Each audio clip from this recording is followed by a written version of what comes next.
Hey everybody, welcome to Luke at the Movies. I'm here with actor, writer, producer, host of the Joe Burke podcast, and director whose latest film, Burt, is out now on video on demand. Ladies and gentlemen, Joe Burke. Hey, thank you, Luke, so much for having me. I really appreciate this conversation. Yeah, and I appreciate you taking the time. Joe, you've got this new film, Burt. It's fantastic. I've watched it a couple times. Mm. Tell everybody what it's about. Thank you. Yeah, it's a father-son grounded comedy inspired by a real-life friend of ours named Burt Berger, who is not an actor. He's a singer-songwriter, actually, that I met years ago. He's playing music at a restaurant in Malibu. Got to know him over the years, fell in love with his spirit, his optimism, his music, his personality. And I just got to a point where I was like, this guy needs to be in a movie. And so Oliver Cooper, who I wrote and produced Burt with, the audience might know Oliver Cooper from the movies Project X, the TV show Mindhunter, Red Oaks. He's done a bunch of stuff. We grew up together in Ohio. We both knew Burt, and we're like, let's make a movie starring Burt. You know, this guy moved to LA in real life in 1974 to pursue a music career. Never quite made it in the in the sort of the organic sense, if you will. But he's so good, and so Oliver and I are like, let's design a movie. Oliver, you're gonna play his son, and we're gonna make a movie starring Burt, shoot at Burt's actual house with his real roommate Steve, who also stars in the movie. And it's this really heartfelt, funny, charming father-son grounded comedy, black and white movie. Some twists and turns. I don't want to give any spoilers away to the audience, but really fun, really personal. Honors him, honors the music, and I know we're going to talk about this, but we also shot the movie in 7 days with a micro budget of $7,000, three-person crew. So it's very micro budget, done with a lot of heart, and that's the movie. That's fantastic. Like I said, I've watched it a couple times. It's great. I just watched it again last night. Wow, Now awesome. in Thank you. now in the movie, Burt also has Parkinson's. Yeah. Yeah. So Bert, thank you for bringing it back to that. So as I got to know Bert over the years, about 15 years of getting to know him, towards the last 5 years of hanging out with him, he was diagnosed officially with Parkinson's. And so when it came time to make this movie, I'd already been thinking about making a movie with Bert for a while before the diagnosis even came in. But then he was officially diagnosed with Parkinson's. Coincidentally, my dad, Steve Burke, my dad also has Parkinson's, and Bert and my dad, Steve, are the exact same age. And so the diagnosis came around the same time. It's a very interesting parallel. I mean, certainly unplanned in every regards. So when it came time to make this movie with Bert, he has Parkinson's. We're not trying to hide it. We just want to embrace it. We want to make a movie about him, his life, and the Parkinson's was just a part of his life. As you know from watching the movie, it's not a movie about Parkinson's as much as it's just a character who happens to be living with Parkinson's, which I think the Parkinson's community, I've spoken to them, we've done a bunch of screenings, they really appreciate that element. It's very inspiring still, a guy who's still dreaming despite all the circumstances.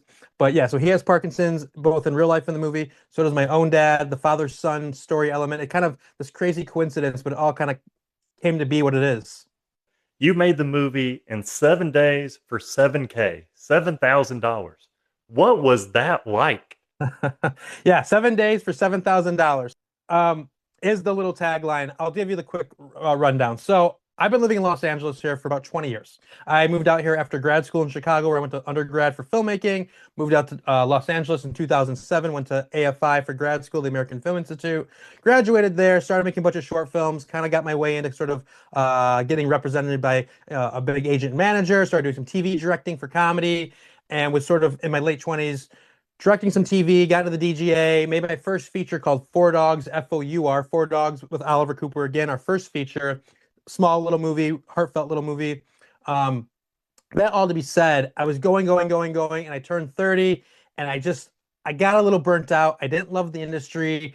I left my agent and manager respectfully. I went and started teaching film school. I asked the film school, New York Film Academy here in Los Angeles, if they're hiring. I've been associate film professor there for the last 12 years. I love teaching. It's made me a better filmmaker, all this stuff.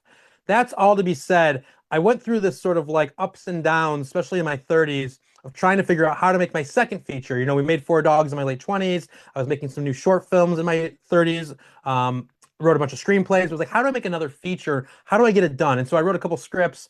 They were a little bit bigger. You know, you need $2 or $3 million.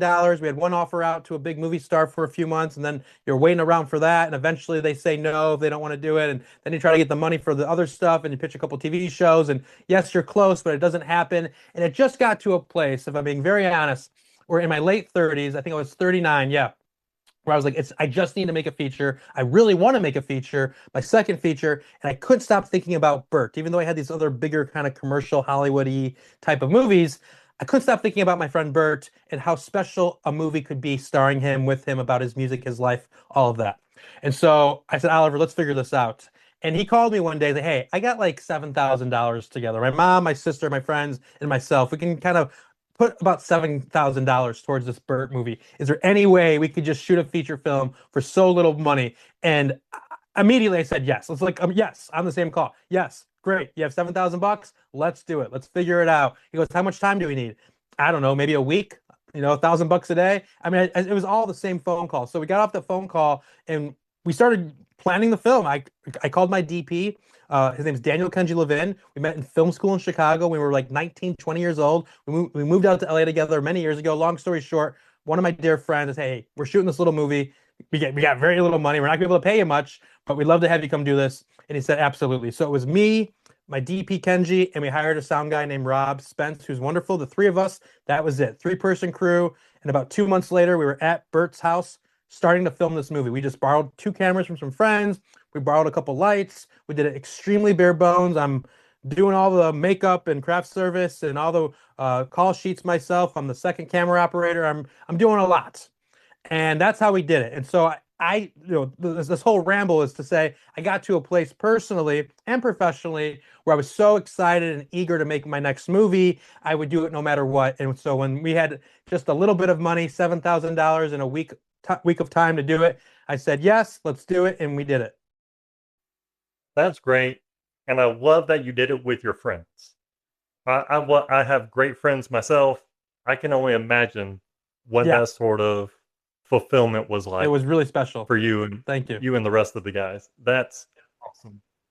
Now, doing this in 7 days, again, I have no experience with a film set, making a movie. How much of this was planned and figured out on the fly? Yeah, great question. So, when you hear a $7,000 shoot in 7 days, you think, how much is planned, how much is written, how much is improvised, etc. We had a really extremely detailed outline.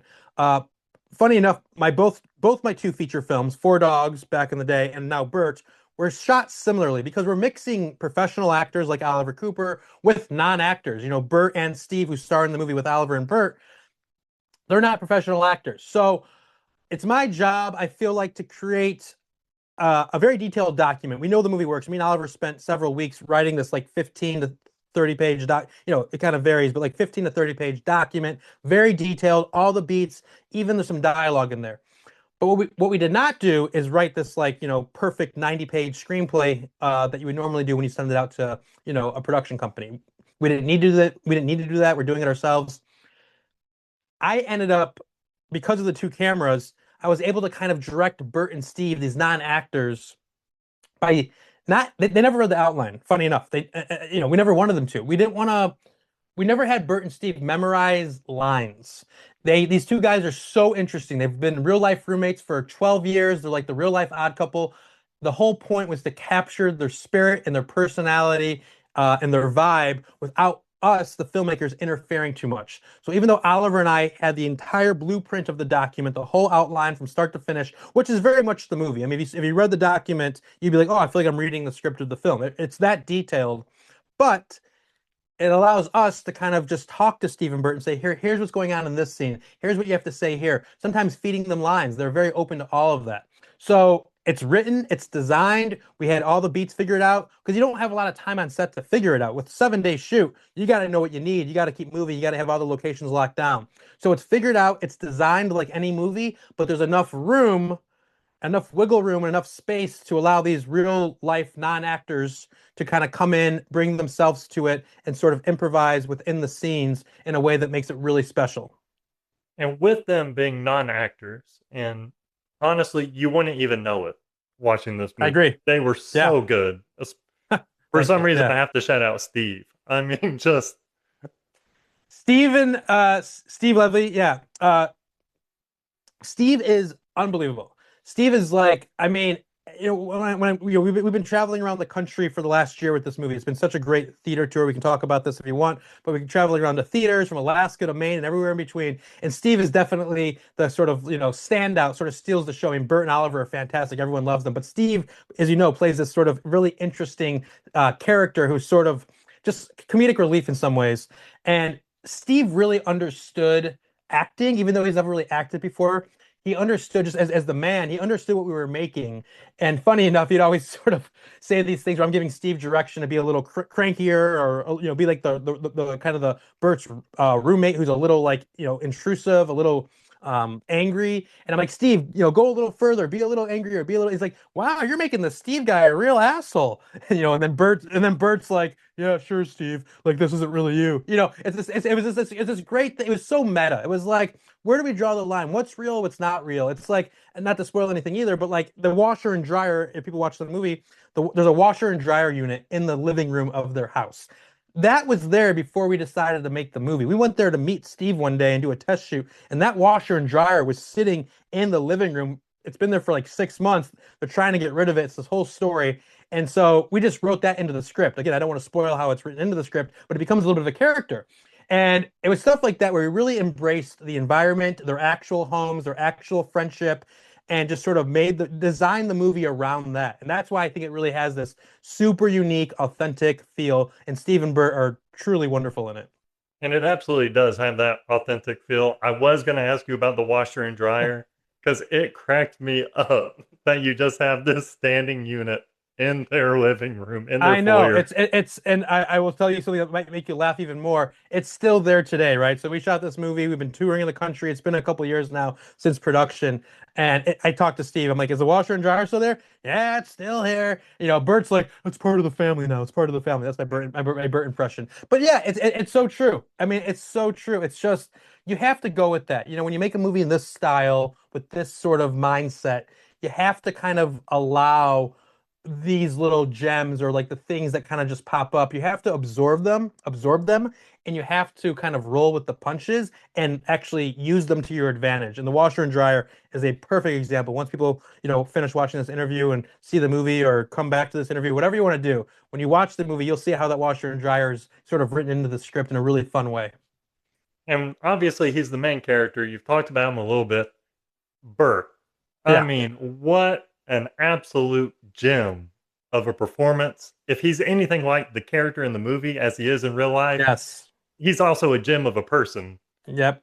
I mean, Yep. No, you're how right. special was that performance? Well, look, Burt Burger is why this movie exists. And I know people are going to probably watch some of these clips and watch some of this interview before they've actually seen the movie. So I'll be honest about Burt, but then when you go watch the movie, you will see for yourself what I'm saying is true. What you see in the film is Burt. His optimism, his spirit, his personality, his kindness, his music. He is not acting. I mean, he's obviously playing a version of himself, but when the cameras turn off, that is 100% Burt. And this is why we made the movie. Again, when I met him 15 years ago, he was playing music at this restaurant out near Malibu on the weekends, just, big smile on his face, playing, playing his songs, doing some covers of like the Beatles song, Blackbird, all this stuff. I was like, who is this guy? And I'll take a little more detail. In 2018, so I knew who Burt was for many years, but we didn't know each other. I just kept going to the restaurant to eat breakfast and eat brunch with my friends over the years and just saw this guy playing music. But in 2018, me and again Oliver Cooper made a short film called Another Cancer Movie. And Another Cancer Movie was a short film we did with his real life aunt, Becca, who was going through chemo. She had no hair and she's doing fine now, thank God. But we kind of made this really special little short film project starring her. She wanted to do it, something that was very therapeutic, kind of a heartfelt, dark comedy about these two guys played by me and Oliver. They're trying to make a very serious, Oscar-winning short film with their aunt who has cancer. And like, dude, she has cancer. Let's take advantage of it. It's very silly, but very, very heartfelt. You'll see when you watch it. But there was one role in that movie, like, who could play the sound guy? Because it takes place on a film set. And we're like, what about that guy, Burt Burger from the restaurant? We're like, oh my God, Burt. We've been thinking about this guy for years. So we drove to the restaurant the very next day. We said, hey, Burt, can we talk to you in the parking lot? Yeah, sure. What's up, guys? We're like, hey, I know you don't really know us that well, but, we've been coming here. He's like, all right, yeah, you look familiar. You look familiar. We're like, we got this short film. and we want to play. We want you to be in it. We'll pay you $100 to come for one day and be in this movie." He's like, "Yeah, $100. I'm there. I'm there." And so he comes and does the short film in 2018 with us, with me, Oliver, and Becca. He's so good in the short. It was after the short film for like 5 years. I would start to hang out with him a lot. Like he'd come to my apartment, bring his guitar, play music for me. He'd tell me his life story. He'd tell me all these things about him, and I really got to know him like really, really well. Almost, I always say like it's almost like I was almost like investigating or researching for a documentary. I mean, I got to know him that well, and then I met his roommate Steve in the house, and so it was sort of like it was Burt's spirit and like his personality and his outlook on life and just like his genuineness that I could not stop thinking about. And I was like, this person's special. Burt's special. He's a special guy. He's one of those rare guys that you meet in your life that just is just pure kindness, pure heart, never looking for anything, just doing his best, just a big smile. And it's just like we need that. And I was like, God dang it, the world needs to know this guy's music and this guy's personality and this guy, who this guy is, who Burt is before it's too late. And once the Parkinson's diagnosis came in, that was really when I was like, okay, we either make this movie now or we probably never make it. And that was really what kind of pushed us. But it was Burt's personality and what you see in that movie, his spirit. I mean, that is Burt. And I'm so glad that you got that from it. And I think everyone is. I mean, again, we've been traveling all over the country all year with this movie, and Burt's spirit is infectious. And that's really him, which is, I'm so excited for everyone to watch this movie. Absolutely. And when they watch the movie, they're going to see it's not just a relentless optimism, there's also a relentless morality. Morality, perfect word. Yes, And so, yes. and I love that you touched on all of that. It makes me happy that he's exactly like he is in the movie as he is in real life. 100%. That's Burt through and through. Just warms my heart. And if you would, do us a favor. Let's set up a clip from the movie. The movie is Burt's long lost son. This guy shows up in the beginning, played by Oliver, and says, "Hey, my mother just died in New York. I just came to California to meet you. You're my real father." So the movie takes place over the course of the first couple days of getting to know each other, even though he never knew he had a son. Oliver's character Sammy's there for the weekend, so that's the whole thing. So now they go on a little camping trip to kind of get to know each other, and they're talking about dreams and aspirations. And Burt gives this beautiful monologue or beautiful speech, as you can watch in the clip, where they're camping and he's talking about, still making it, still being a dreamer, having the world one day know his music, despite having Parkinson's, despite all of that. He still believes someday people will know his music. You can take a look. What about you? Music, hit records, bringing smiles to people's faces because I love what I write, what I create. I was blessed. I figured out a way to make people love me when I was a kid. And I figured out the better I was, the more they loved me. That's what inspired me as a kid. To this day, I'm 69 friggin' years old, and I'm still like that little kid and dreaming. Nothing's gonna get in my way, nothing, not even Parkinson's. Same thing with you, with your restaurant. You've got to make it work and not let anything stop you or get in your way, no matter what. Someday, Sammy, everybody's gonna know my music. Someday, you'll see. I want to get into the sort of editing process. Like I said, not familiar with the movie shoot, all that it entails. When you're doing a shoot like this, again, 7 days, really fast, kind of on the fly, spur of the moment as you're going, what's that editing process look like? Is it one of those where you're trying to be, let me rephrase, where you're trying to fulfill your vision, but also trying to balance it against, we made this great thing that we're really proud of. We want to get it out into the world as fast as possible. What's that balancing act like? Sure, that's a great question. So the production of itself, right? The actual shooting part, the 7 days of production was 7 days. But then I took the footage. I'm also the editor on the movie, so I edited the whole film. I take the footage. I spent about 2.5 months editing the movie. So in some ways kind of quickly, but also not rushed, right? So I have all the footage. We shot on 2 cameras. So I have A cam, B cam. I'm syncing up the footage. I'm putting it all on the timeline of the editing software. I use Premiere Pro for this one. And I'm watching all the footage. And one thing you want to do as an editor is you want to watch all the footage so you don't miss any special moments. And so I took my time for like a week. The first week was just watching all the footage and grabbing all my selects, all the footage that could possibly be used. And then I went from scene 1 to scene 2 to scene 3, all the way to like, scene 40 or whatever, how many scenes there are. And I spent my time really nailing every little scene, every little moment. So I didn't rush it, but I worked every day. I did, 12-hour days in the editing room being my bedroom where I live with my dad at this time, who has Parkinson's. So again, I'm making this movie while living with my dad and helping him out. Again, very interesting parallel. And about 10 weeks in, I had the picture lock.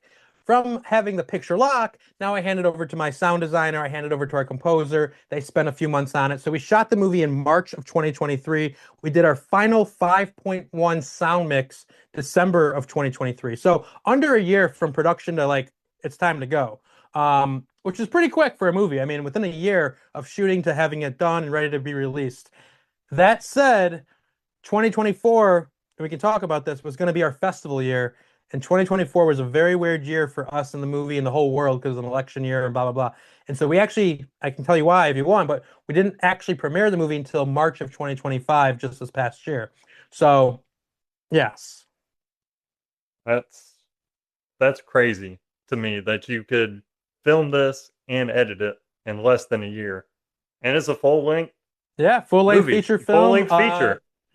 Yeah, no, I like to move quickly. It's something I'm not sure, I talk fast, right? I'm doing everything a little extra quickly, right? So I do move fast, and I'm one of those, I'm that type of person that like, when I have a task at hand, I really focus in on it, and I kind of just want to perfect it, and I kind of like make it my life for that moment and kind of get the job done and then release myself from it. So some people don't do it that way, but I just kind of get obsessed with what I'm currently working on and what's in front of me. And I love editing and I love building the movie. I really love building movies in the post editing room. So it was a super fun time for me, but also I was just so excited to like get to the end so I could be like, all right, we got the movie and it's done. And now let's start, going to film festivals and sharing it with the world. When you had it locked, is there ever a moment or a feeling where you're like, I need to call all my friends and family, anybody I can. I want them to see this as soon as possible, whether it's to the positive or detriment of the overall film and the experience of, like you said, going to festivals, premiering it to the world. So look, we had, that's a great question. 2024, we submitted to 28 film festivals. And if you're a filmmaker out there listening to this might be encouraging to some extent. We submitted to 28 film festivals in 2024. They were all rejections the entire year, 12 months of rejection. I talk about this on my podcast. I've talked about this in other interviews. It was just part of our story. Why did it happen this way? A lot of weird stuff, weird year, whatever.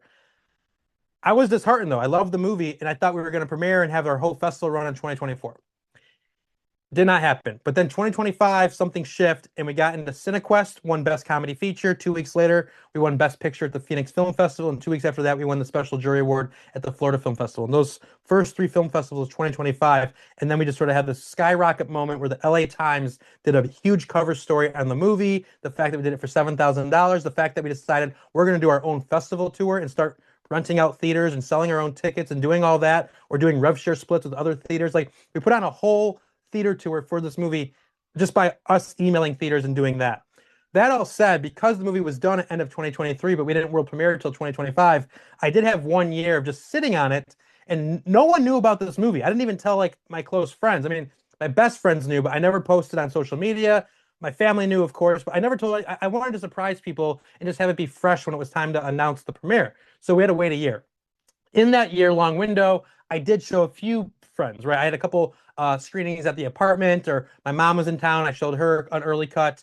And even though it was fun to share and they really liked it, I was a little bit like, I kind of regretted it. I was like, you know what? I should not have done that. I should just have you guys wait and see it in a movie theater for the first time. And so after I showed a few people and I realized this is not the way to share it, just wait for the movie theater, because it's really a movie theater movie. I mean, you watch it at home and most people will watch it at home, but it's just the music, the score. It's got a great score, the music. It's such a crowd pleaser. People are laughing together, crying together. It's so fun in the theater. So even though I showed a few people in 2024 when we were waiting that whole year to world premiere, I saved most of it for when people could see it in the theater in 2025. And we sort of had this underlying, like we said, the tag of the $7,000, and you touched on it in the intro about micro budget filmmaking.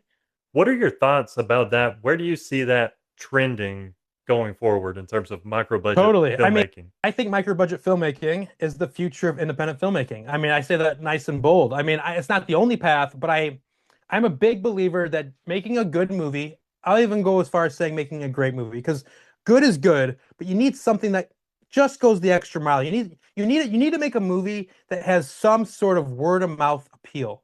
Okay? I mean, Obsession that's playing in theaters right now is crushing it in that department, right? You need something that just has enough word of mouth appeal. But I'm a big believer that micro budget is the future, meaning you make a film for very little cost. You do a lot of it on your own. You're not having a big crew. You're shooting at locations and houses and people's backyards and offices that you have access to. You know, people that own property or own, restaurants that they say, yeah, you can shoot here for free or a few bucks, whatever it is, but mostly free with micro budget. And it's a small crew, and you, the filmmaker, are doing a lot of the work.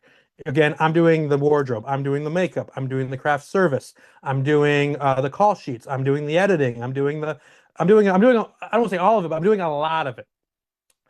The hope is this.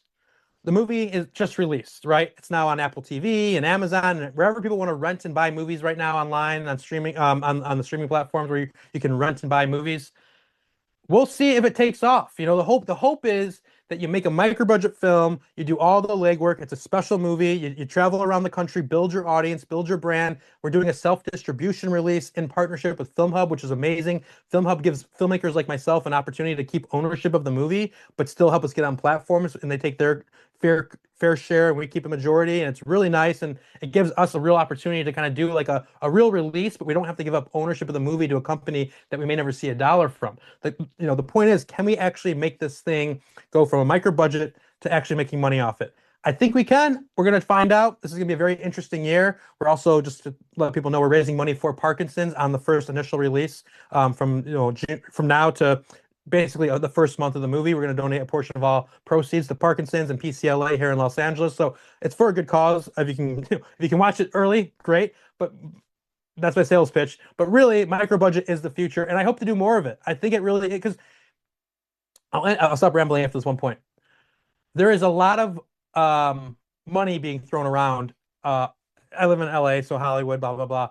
But with the money comes the pressure, comes how do you make the money back, comes there's a lot of cooks in the kitchen, comes a lot of these things. So if you are a true independent filmmaker, meaning you want to have your voice be heard and be seen, and you want to have some sort of creative control, you're not going to be able to have that when you have a certain amount of money that people are investing. At that point, you lose that freedom.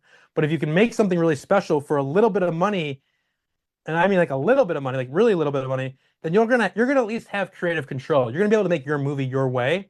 And I would rather go down that path and have my creative control to make something that I really believe in, and just take and have a shot at it.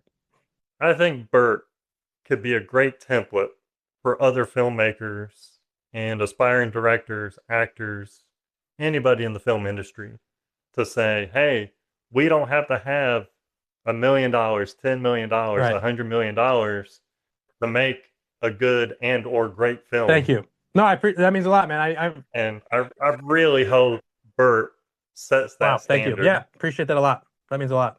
Now, getting back to the shooting, because I do want to ask, I am interested in this sort of behind the scenes aspects of filmmaking.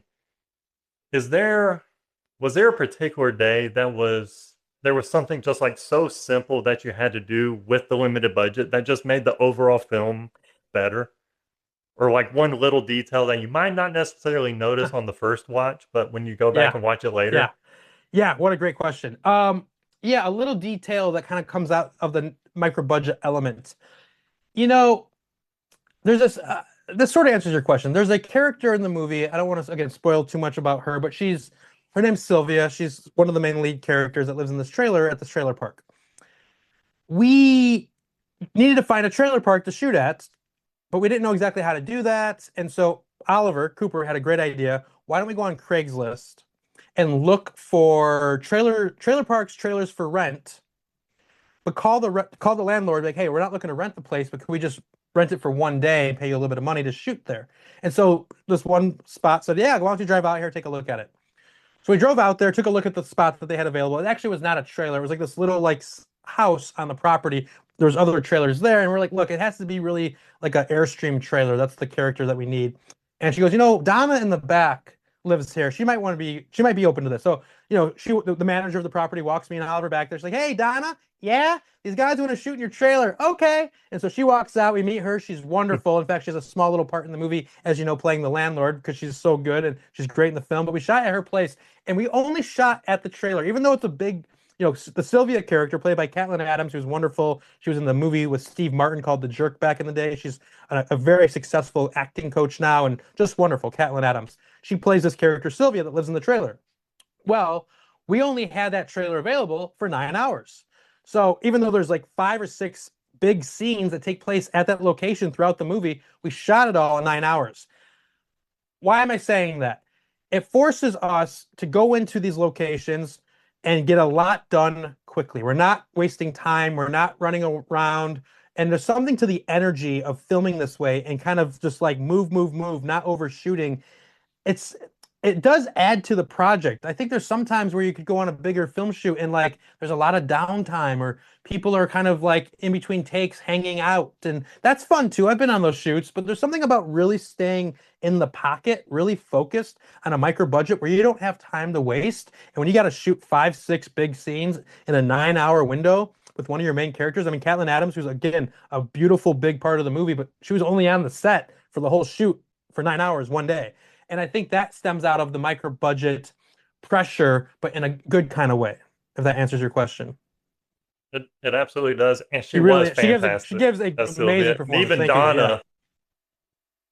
Yeah, and even Donna too. Donna's her great. Small part. Yeah, I mean, and Donna's in the. I mean, if anyone is also like before they watch the movie, you can watch the trailer at burtthemovie.com. BURT Burt the movie. Donna's also in the trailer, and so is Sylvia, of course, or Catelyn. But anyways, it's just so fun. And before we wrap up, because this movie's released, people can watch it at home. What's your 1-sentence pitch for this film? I would say, here's my pitch for the movie. You put me on the spot. I like this. I have 1 sentence. Oh my God, 1 sentence. Beautifully heartfelt, funny, genuine, authentic, inspired by a real life friend of ours, Burt Burger, who this is a love letter to him. This movie is a love letter to his music, his life, and also to my own dad, who also has Parkinson's. But it's got so much heart. And in an era right now where I think a lot of movies, and I hate to say this, and not all movies, there's a lot of, especially independent films, there's still a lot of great ones. But just in general, again, touring the country, a lot of people have asked, why don't they make movies like this anymore? I don't know the answer to that. I know the theaters kind of are leaning in more to franchises and superheroes and sequels and this. Okay, fine.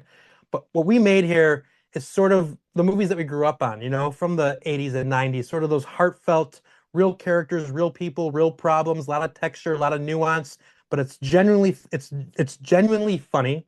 It's extremely heartfelt. It's very original. It's very authentic because it is real. These 2 guys, their actual house. And we made it with such passion. I mean, $7,000 in 7 days. That's the production budget. And you're not going to see many movies ever like this. So give it a chance. See if you like it. And the last thing I'll say, which is maybe even the better sales pitch, it's only 78 minutes. I can't do long movies anymore. I'm not a big long movie guy. Like if I see a movie's playing too long at the theaters, I hate to say it, I may not go just because I don't have the patience right now. So I was like, I want to make something that's just short, tight, to the point, a fast, fun ride, 78 minutes. And you're also going to be supporting a really good cause. If you watch it right now or in the first month of the release, some of that money's going to Parkinson's, which is a great cause as well. Absolutely. Well, Joe, we're getting close to the end of time. I can't thank you enough for you doing this, talking with me, talking about Burt. It's an incredible movie. He's an incredible guy.